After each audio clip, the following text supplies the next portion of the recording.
Great fellow Americans, earlier today, on the eve of the Thanksgiving holiday, two members of the National Guard serving in Washington, D.C., were shot at point-blank range in a monstrous ambush-style attack just steps away from the White House.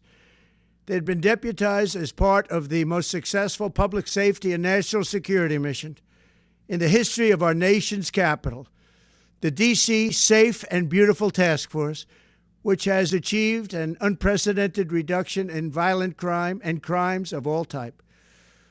This heinous assault was an act of evil, an act of hatred, and an act of terror.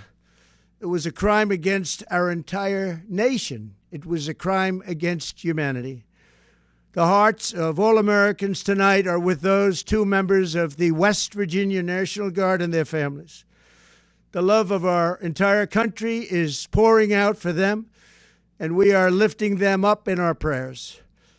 As we are filled with anguish and grief for those who were shot, we're also filled with righteous anger and ferocious resolve. As President of the United States, I am determined to ensure that the animal who perpetrated this atrocity pays the steepest possible price. I can report tonight that based on the best available information, the Department of Homeland Security is confident that the suspect in custody is a foreigner who entered our country from Afghanistan, a hellhole on earth. He was flown in by the Biden administration in September 2021 on those infamous flights that everybody was talking about.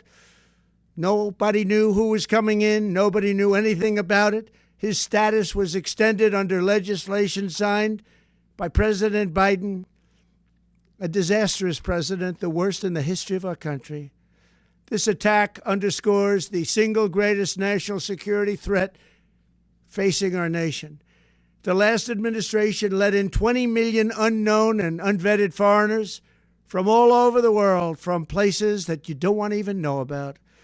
No country can tolerate such a risk to our very survival. An example is Minnesota, where hundreds of thousands of Somalians are ripping off our country and ripping apart that once great state.